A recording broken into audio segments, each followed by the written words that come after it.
Bonjour à tous et bienvenue, vous regardez 6 minutes chrono, le rendez-vous quotidien de la rédaction de Lyon Capitale. Et aujourd'hui nous accueillons Anne Gros-Perrin, bonjour. Bonjour Paul Alors Taras. vous êtes vice-présidente de la métropole de Lyon en charge du cycle de l'eau. On vous a invité pour évoquer une des nouveautés de l'année 2023 pour la métropole de Lyon. C'est le passage à une régie publique de l'eau qui s'est opéré dans la nuit du 31 au 1er janvier 2023. Changement dont la plupart des Lyonnais et des Grands Lyonnais ne se sont probablement pas rendus compte. Qu'est-ce qu'ils ont raté? Qu'est-ce que ça va changer, ce passage à une régie publique? Changement majeur et pourtant l'eau continue comme d'habitude à couler au Il n'y robinet. en a pas Donc plus de effectivement changement. pour les Lyonnais, les Grands Lyonnais et les Grandes Lyonnaises, c'est transparent. Mais c'est un changement majeur. C'est un changement majeur dans la gestion du bien commun de l'eau. C'est vraiment réaffirmer effectivement que ce bien commun désormais va être géré dans l'intérêt général et avec les citoyens, puisque nous avons souhaité, je vais vous l'expliquer, faire rentrer les citoyens dans sa gestion. Ce qui est vraiment fondamentalement différent, et j'avais déjà l'occasion d'expliquer à votre antenne, c'est les missions qui sont confiées en fait à la régie publique. C'est-à-dire qu'autrefois, on confiait à au délégataire privé Veolia l'exploitation, c'est-à-dire la production et la distribution d'eau potable. Il n'avait pas en amont toutes les missions de préservation, protection de la ressource, tant sur le terme qualitatif que sur le thème, l'aspect quantitatif, et il n'avait pas également toute la question du droit à l'eau dont la collectivité se saisit parce qu'elle a aussi des compétences sociales importantes et que cet accès à l'eau pour toutes et tous dans la métropole de Lyon n'est pas effectif et que c'est une mission essentielle de la régie. Vous savez qu'il y a 12 ans, l'ONU a déclaré le droit à l'eau comme un droit fondamental de l'être humain. Ce qui paraît évident, hein, puisque 3 jours sans eau et nous sommes morts, c'est vraiment un élément vital pour l'humain, mais pour l'ensemble du vivant également. Et que nous devons, nous, en responsabilité d'une collectivité comme la nôtre, assurer. Ce droit à l'eau doit être assuré par la métropole. Nous n'avons pas seulement l'ambition de délivrer une eau d'excellente qualité à tous les Grands Lyonnais et Grands Lyonnaises. Nous souhaitons également vraiment assurer cet accès effectif à l'eau pour toutes et C'est-à-dire tous. des mètres cubes gratuits, Alors, un droit opposable à l'eau avec des il y a mètres cubes gratuits plusieurs pour ceux qui sont... dimensions en fait dans cet accès, puisque vous avez effectivement ce qu'on considère comme l'eau essentielle, hein, qui est l'eau dont nous avons besoin pour boire, pour manger, pour nous laver, etc. Un certain nombre de Grands Lyonnais aujourd'hui n'ont pas accès à cette eau essentielle. Hein. Tous ceux qui vivent dans la rue, 3000 personnes, tous ceux qui vivent dans des squats, de manière précaire, des fois dans leur voiture, dans des conditions extrêmement difficiles, c'est-à-dire 18 000 personnes dans la métropole de Lyon qui sont dans ces conditions, donc avec un accès précaire à l'eau. Et nous voulons d'une part assurer vraiment par différents services cet accès à l'eau pour toutes et tous, et d'autre part faire en sorte que ces premiers mètres cubes, ça on l'avait dit effectivement, c'était une promesse de campagne, que ces premiers mètres cubes vitaux soient gratuits pour les plus démunis.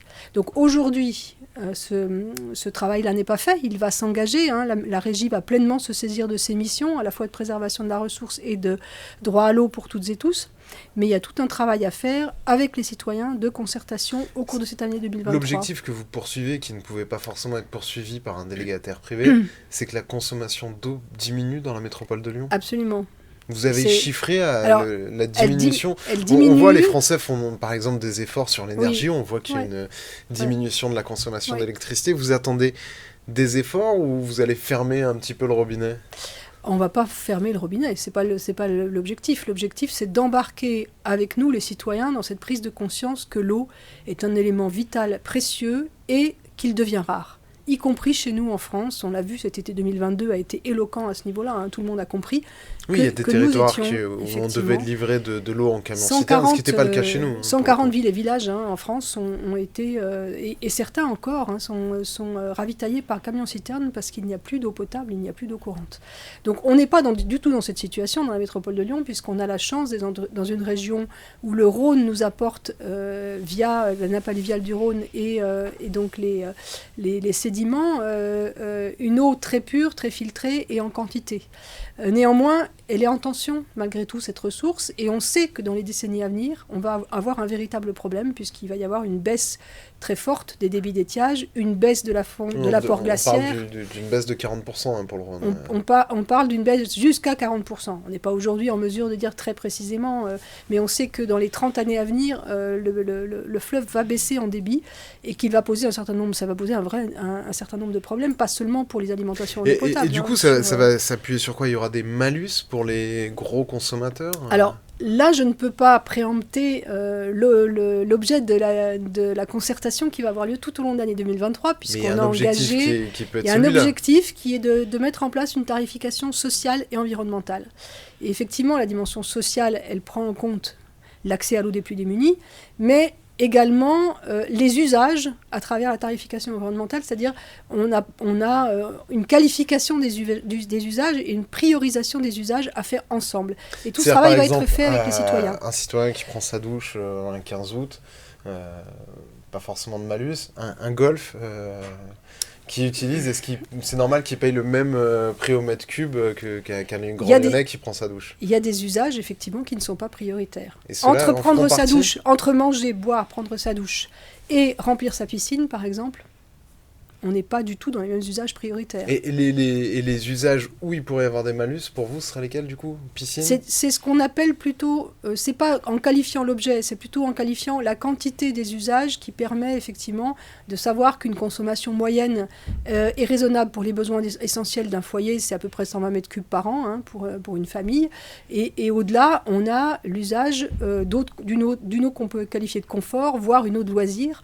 Donc ça se quantifie, effectivement, en fonction des volumes d'eau et des usages. Il y a un rapprochement très complexe à faire entre la composition des foyers et le volume utilisé, etc. Et ce n'est pas que les usages domestiques. Les usages domestiques ne représentent que 10% de la consommation de la ressource en eau. Il y a 20% qui est utilisé par l'industrie en France et 70% par l'agriculture.